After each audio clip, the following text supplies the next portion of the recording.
Because koalas live in Australia. Readers use what they know.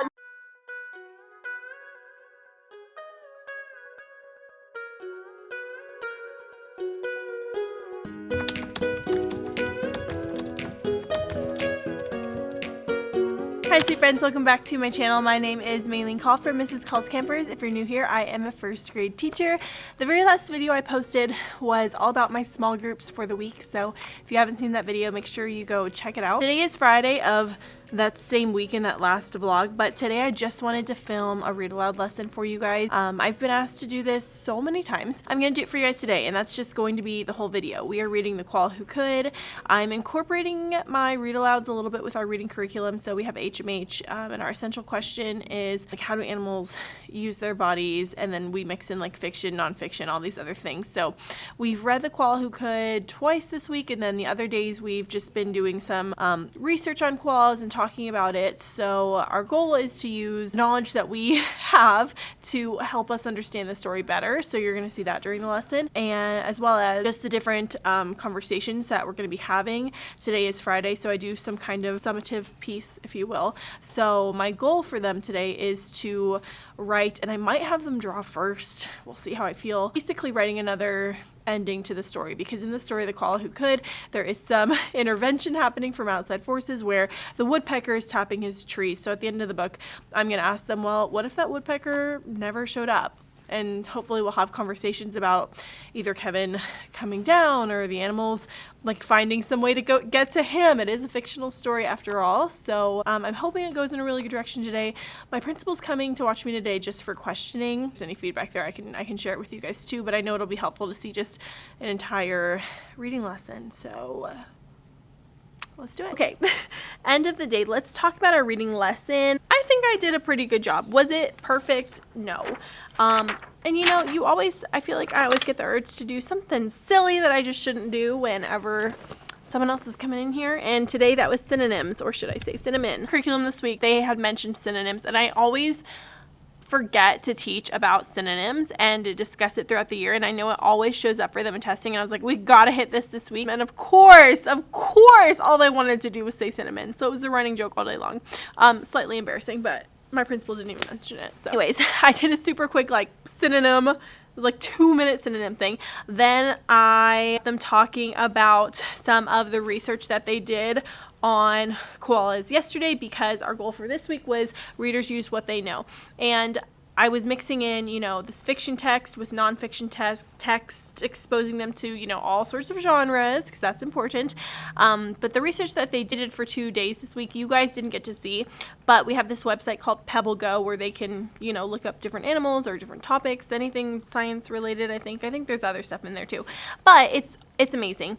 And I want to incorporate that more into my writing center. So I had them all practice it this week. So the very first thing I had them do was just get them talking about what they learned about koalas, just so they could have that in their brains and they would be ready for the lesson. Reminded them, okay, we're learning readers use what they know. Words that mean almost the same thing. So super quickly, let's describe this elephant. What's a word we could say? Not cinnamon. What's a word we can use to describe this elephant? What does the elephant look like? What does it look like? The elephant is? Cinnamon. Not cinnamon. Synonym. The elephant, how could you describe the way it looks so fast? Okay, it looks like it's sniffing. What else? It looks like it's eating. Okay, what's another word for sniffing? It's like smelling. Okay, what's another word for eating? No, we're not going to say cinnamon anymore. What's another word for eating? Go ahead. Okay, reaching with its trunk. What's another word for reaching? Grabbing. Okay, so a synonym means almost the same thing. Does synonym have anything to do with cinnamon? No, but it's silly to say, right? Okay, we're going to talk about synonyms while we read today too. What's our goal? What's our goal for today? Hold on, what? Okay, so we also spent yesterday doing what with koalas? What did we do? We did research to learn about koalas so that we as readers can use what we No, to help us. I'm going to give you a super track. And then, because we haven't talked about setting all week. Normally when I do a read aloud, we'll go through like characters, setting, and all these things. It's good to mix it up every now and then. Originally, I was going to do just character traits this week, but I was like, you know what? No, I'm going to really go for the whole like curriculum goal. So we switched it up. And it was okay. So we hadn't discussed setting yet. Opened up to the first page. Okay, what is the setting? And I wanted them to say Australia, because we have been talking about koalas live in Australia. What was I saying? I wanted them to say Australia and use that whatever, so I could get a really quick reinforcement of our skill. Readers use what they know. And so I asked them, and then I asked them how they knew that it was Australia. And one of my girls thought it was the zoo, which is okay. It happens. Like, you always get the most random responses, I feel like, whenever people are watching you. And so I went on a whole 2-minute, this is why it's not the zoo, this is why you are wrong, which it is okay to tell kids. I just want to say, it is okay to tell kids that they are wrong. It shouldn't be something that is seen as a bad thing, and none of my kids reacted in a way that like, you were wrong. It's just a very like plain and simple, okay, you were wrong. Do you know why you were wrong?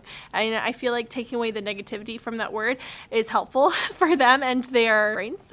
So I'm going to give you a super quick minute to talk with a friend about what you remember about koalas. Ready? Talk about it. I need to catch my breath. They live in Australia. They can be fast. Size of a jelly bean. What else, Nick?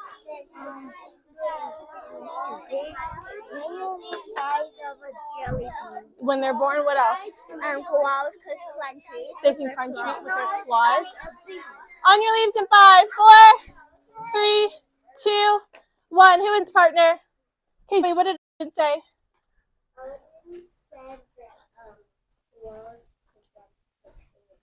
They can jump from tree to tree. Nice fun fact. Go ahead. Did you want to share yours? Go ahead. Loud and proud. I know that koalas can do a tree and climb on. Okay, so you were adding to what Ben said? And I know koalas can climb trees with their claws. They can climb trees with their claws. The story. Where are your glasses? Do you need them? So do you need them? I do. Can you go get them? And then join us back? The koala. Who could? The koala. Who could? Because that's just what it had. Yes, baby love. So say, excuse me, you're on my leaf. Okay, beautiful job. Oh, I forgot something. Who knows what I forgot? No, I know. We didn't do that today. What did I forget? What is words? Ready? Bold means to. Doubt means to. Risk means to. Gather means to. Thank you for leading. Frighten means to.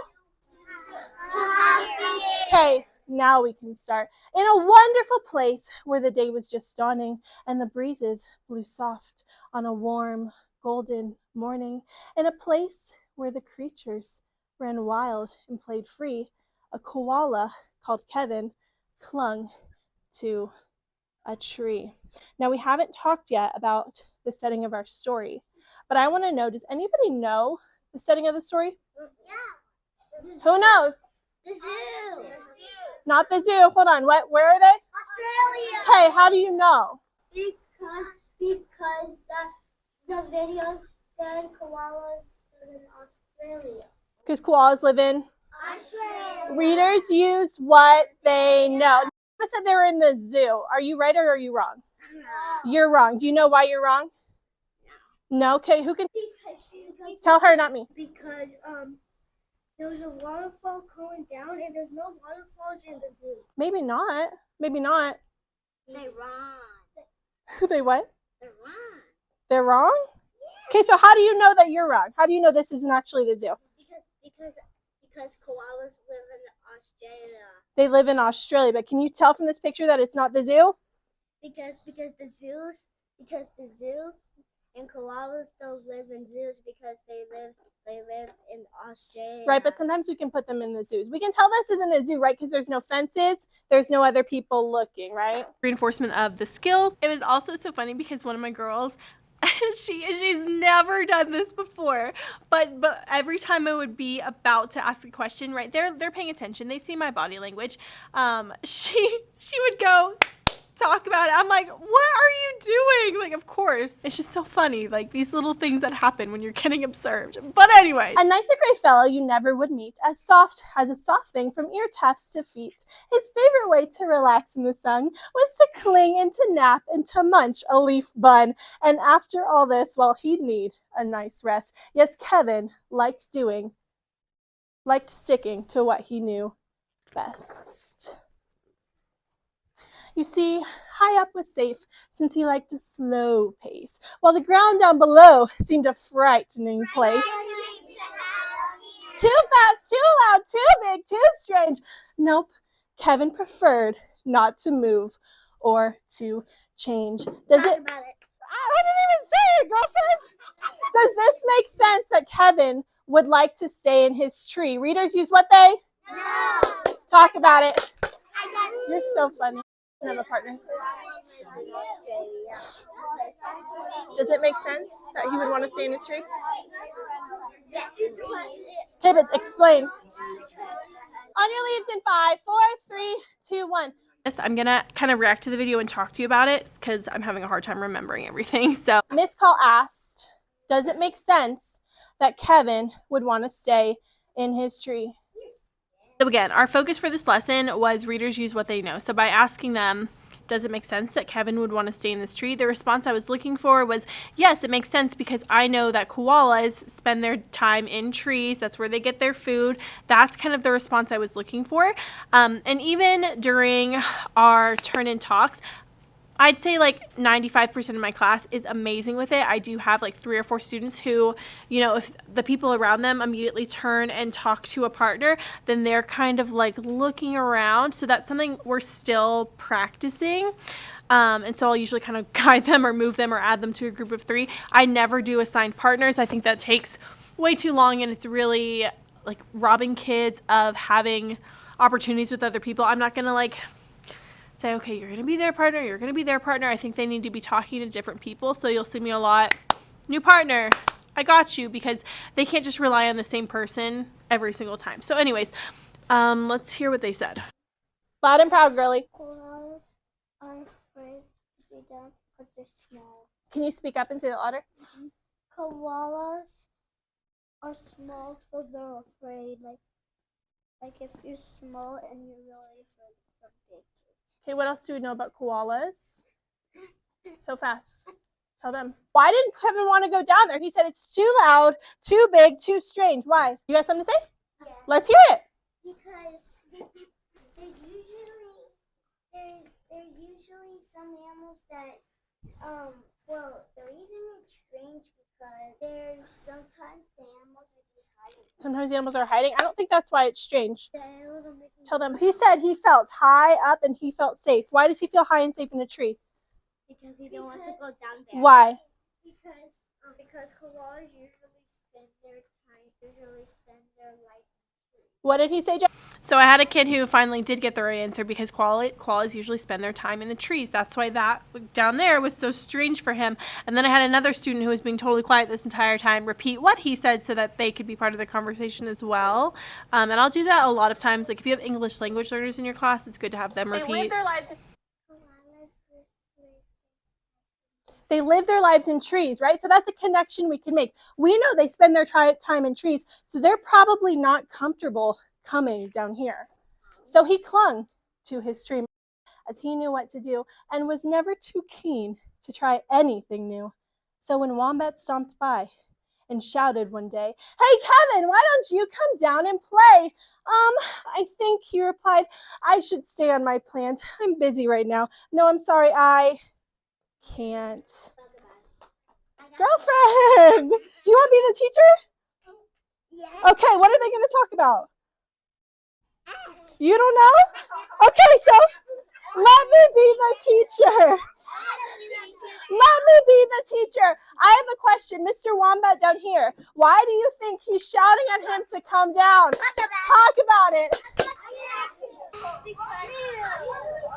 So I asked them, why is the wombat asking him to come down? Because, the whole goal of the lesson is for them to use what they know about koalas and actively apply that knowledge to the book. So why isn't the wombat going up there?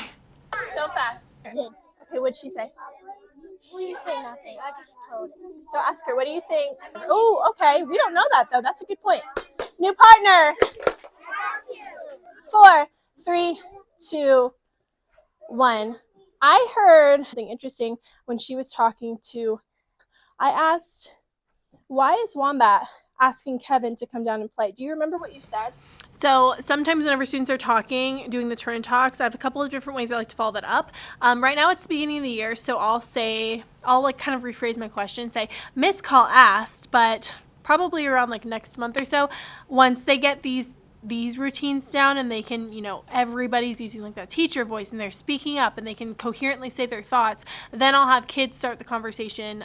Miss Call said, and they can start it on their own without me. You guys saw that in my videos at the end of the year last year, kids doing that, and it's really great. But for right now, I'm just either rephrasing the question or I'll call on a random kid and I'll just be like, okay, who is John's partner? What did John say? Because active listening. And then other times I'll say, oh, like so-and-so made a really great point if I think it's important enough to share with the whole class, because maybe on their own that kid might not have been brave enough to get up and say what they said, or they might not have thought it was good enough. So there's a couple of different ways that I will bring them back from a turn and talk. What'd you say? She said what? She never went down and played. Kevin never went down and played. Do we know that? Yeah. Do we know that for a fact, though? Do we know Kevin's whole life story? No. No, but readers use what they... No. So what makes you think that he never came down to play ever? Is why? Because he said it was too fast and too frightening. I know. If Wombat's trying to get Kevin to come down because Wombat doesn't know that walls and they're like trees. Oh, that's a good point. I know. That's okay. Can someone help her out? You need to be so super confident. So super confident. So most of koalas, Teacher voice. most of koalas don't like coming down trees because they might be shy to something bad happen. They might be shy. We know that Kevin feels super nervous. Why not? Cried the Roos with a super loud cheer. Yes, why? Called the Dingoes. There's nothing to fear. But Kevin, who never been one to act fast, said, I'm clinging to do, but it's nice that you asked. Oh, also super fast, I just want to make it clear, this is not the best read through for comprehension. Again, that is not my goal. We've already read this story 2 times. We might have only read it once. We read it 2 times. We've already read the story 2 times. I know they know the story. I know they can retell the story. I know they understand the basic plot of what's going on. But the goal for this lesson was to use that background knowledge to help us kind of dig deeper into the book. So the amount of like stopping and talking and the kids having these discussions, that is not something I would ever want to do in this way on day 1 of the read aloud, because day 1 they just need to get the story, and if I keep pulling them away from the story, they're going to forget what's happening, and it's just not going to be good for their comprehension. So I want to point that out, because if you're watching, you might not know. Yeah, so I'm stopping a lot because I'm working towards that goal. Revolves around the goal. The whole thing was risky. Adventure could with whatever the invite, he'd always say no. Oh dear, it seemed Kevin just couldn't let go. Character traits describe Kevin feels. Give me a synonym.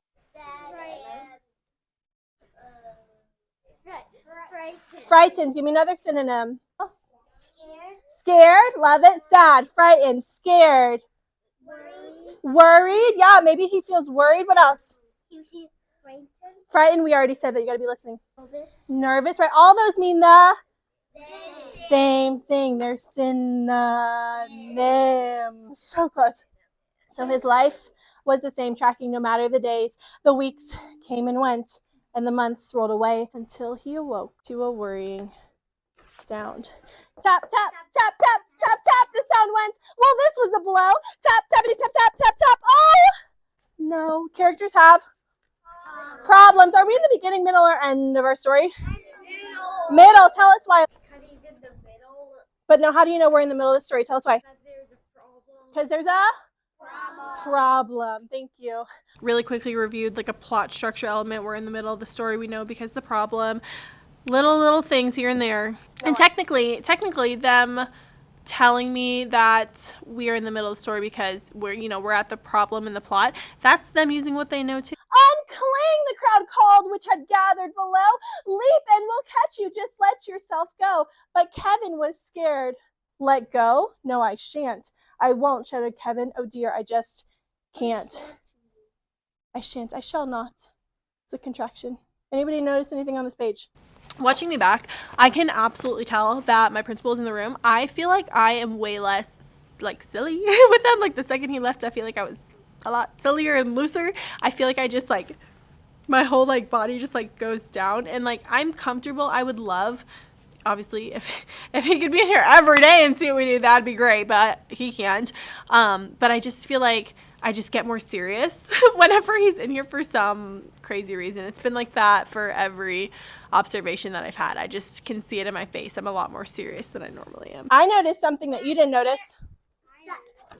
I noticed something that you didn't notice. They're gathering. Okay, so say it.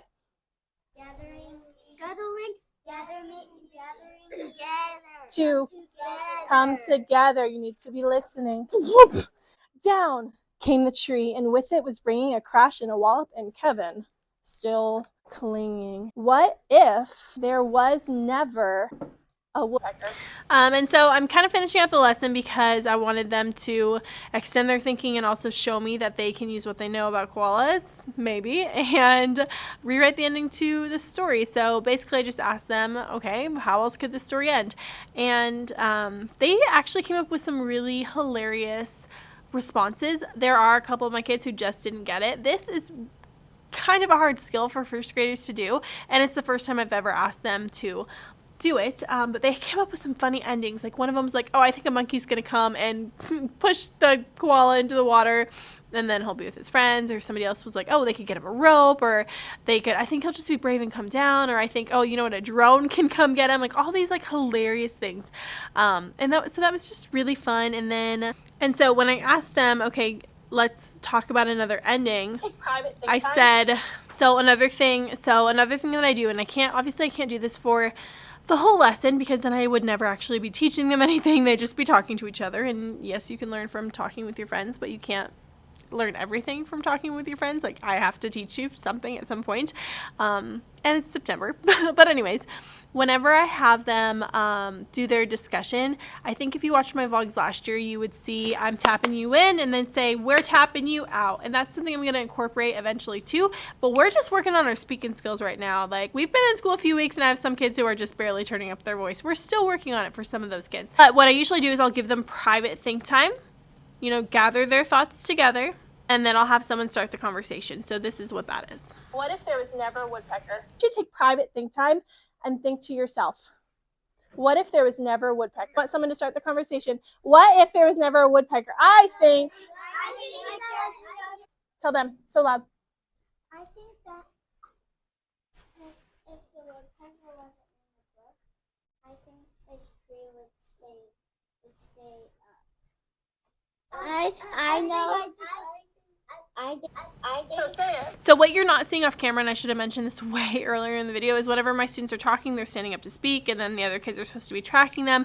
If the other kids are not looking at them, or I'll kind of give them the signal like this, and that means to look around.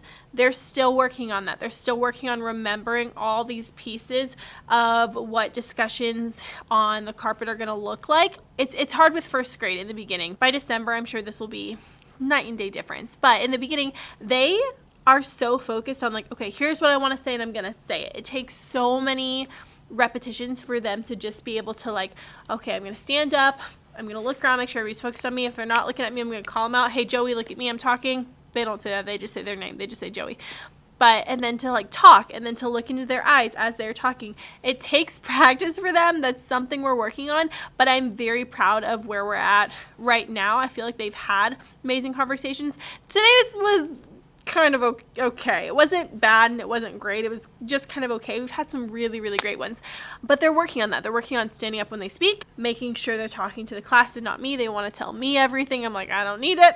And then, or sometimes I'll do this, or I'll try to move behind them so they can't look at me. It's kind of like a cue without saying anything. And then they're still practicing how to take turns with each other. So if someone's speaking, you need to wait till they're done. You need to acknowledge the person who talked to you, because they'll say, oh, I think blah, blah, blah, blah. And someone else will say, I think blah, blah, blah. And I'm like, no, you need to acknowledge what they said, which I don't think I did that in this lesson. Because, you know, just like with the kids, when you're getting, they, you know, when they have a lot going on and a lot of things that they're trying to remember, they forget to do things. I feel for them because that's how I was in the observation. I did not do everything I normally do. And some things I did better than others. So, you know, you got to give them a little bit of grace. But anyways. I tell them. The woodpecker would never bother the koala so he could do his thing. Tell them.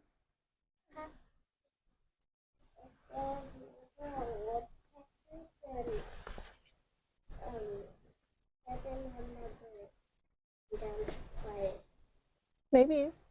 Why do you think that though? Hold on. Readers use?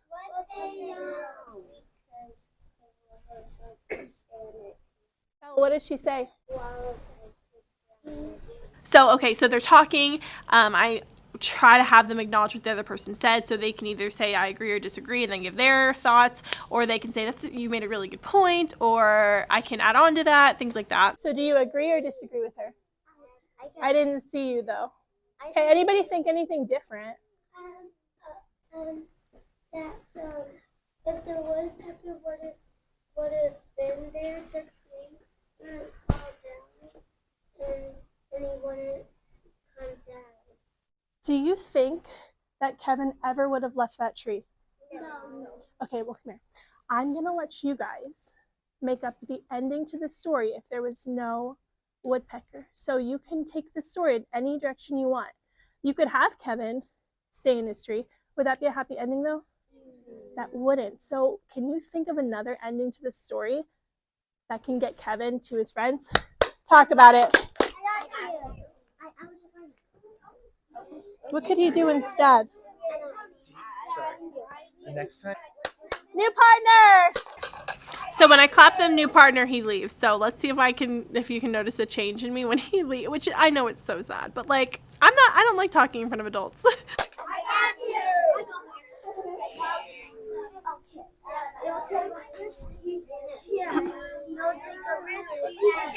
Whoa, hold on. I heard he say he could take a risky chance. Is she hot? She's on fire. See, name on the wheel. That was awesome. Praising my kids, using vocabulary. Love that. We will be positive. Positive. He said he could take a risky chance. That is absolutely something he could do. That was awesome. So you're going to use what you know about Kevin to rewrite the ending of our story. Because in the end, on your leaves in 5, 4, 3, 2, 1. In the end, we know that his tree fell down. We know that how did he feel to be with his friends? We know he felt happy to be with his friends. That's what he wanted all along. But if that woodpecker hadn't come along, then I'm just not sure that it could have worked out that way. And look, here he is running and playing with his new friends. And I love that for Kevin because look how happy he is. Notice how every time he was in his tree, his face, look, he never felt like that in his tree, did he? No, he never felt like that. But when he got down there to be with his friends, his life changed. His life changed for the better. So at this point I was like, okay, we did a lot of turn talks. We did a lot of, talking. I know they know the story. So I really kind of basically just summarized the ending of the story with them because I was not going to keep them on the carpet for, 10 extra minutes. Not 10, like 5 extra minutes reading the story. I really wanted to just send them off because they already know how it ends.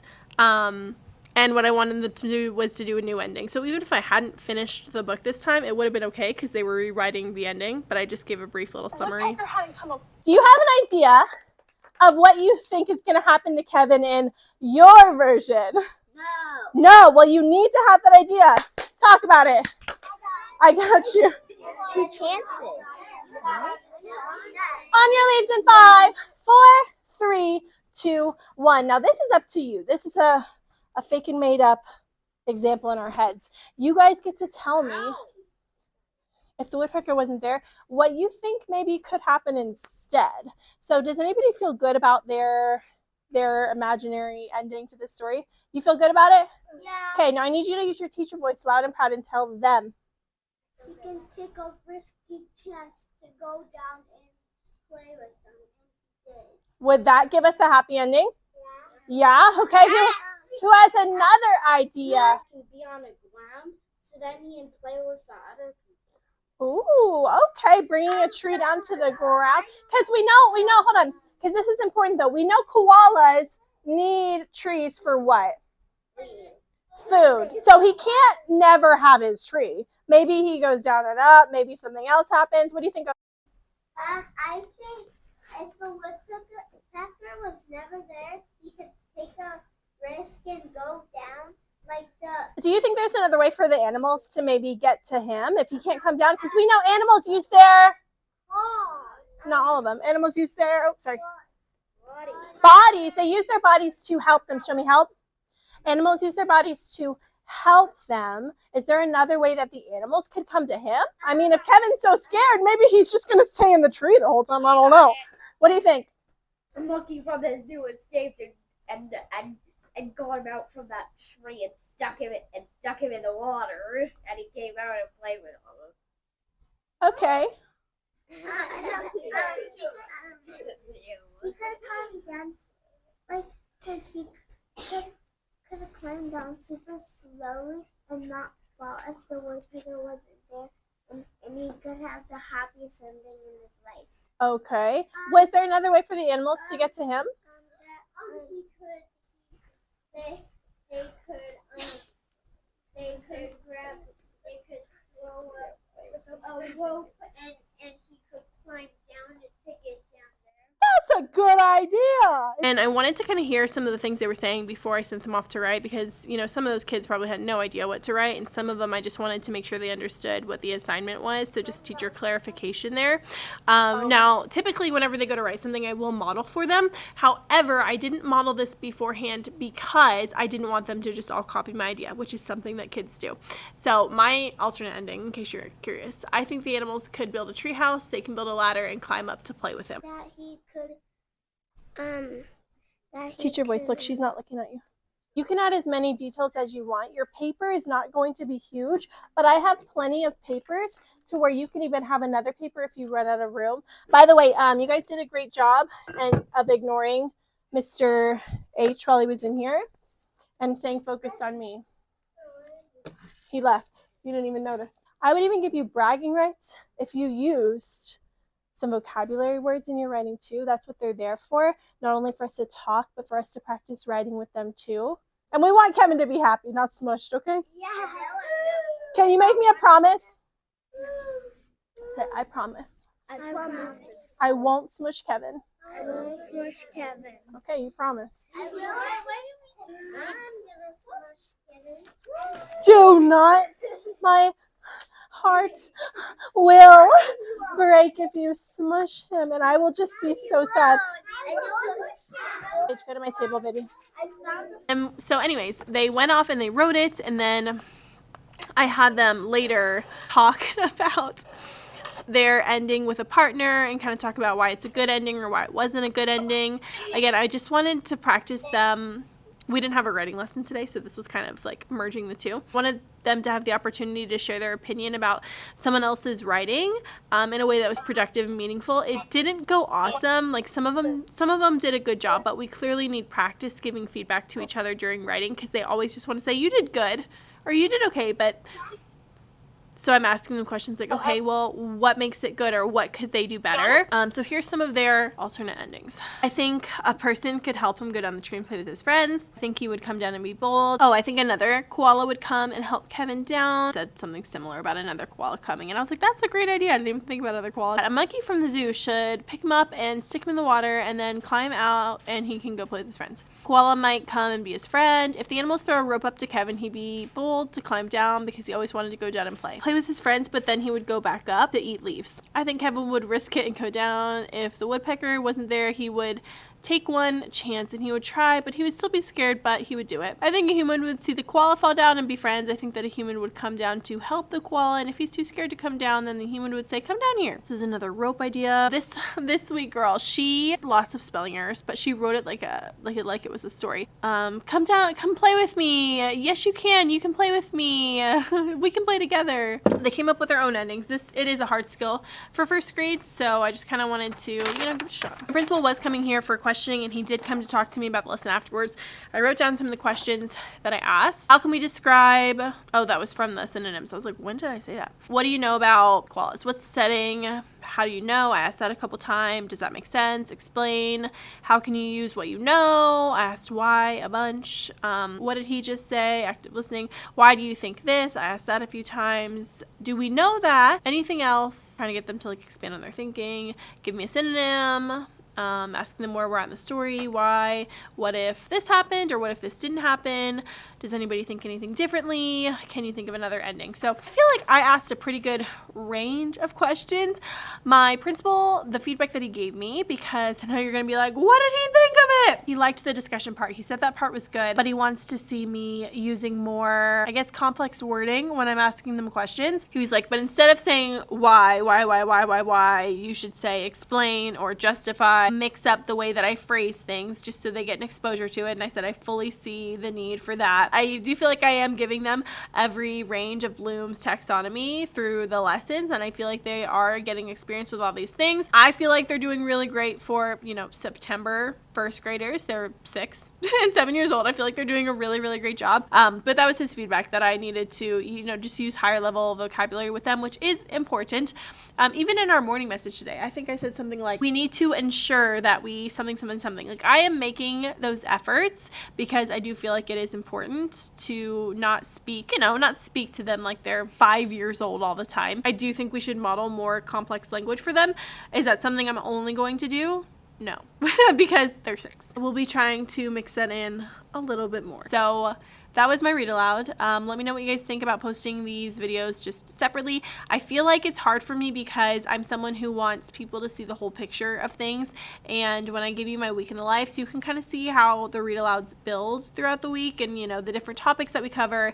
And I feel like it's hard with one lesson. Just like I told my principal, I was like, you saw this much. You've only seen this much so far out of the entire year. You saw this much. But I feel like the weekly progression is nice, and I think it's helpful. But let me know if every now and then you want to see just a standalone lesson. Like I said, it was okay. It wasn't the best lesson I've ever done. Hopefully you guys are subscribed so you can kind of, get a little peek into all the things that we are doing here. But let me know what you think. Are your first graders working on any of these skills as well? Do you have any advice?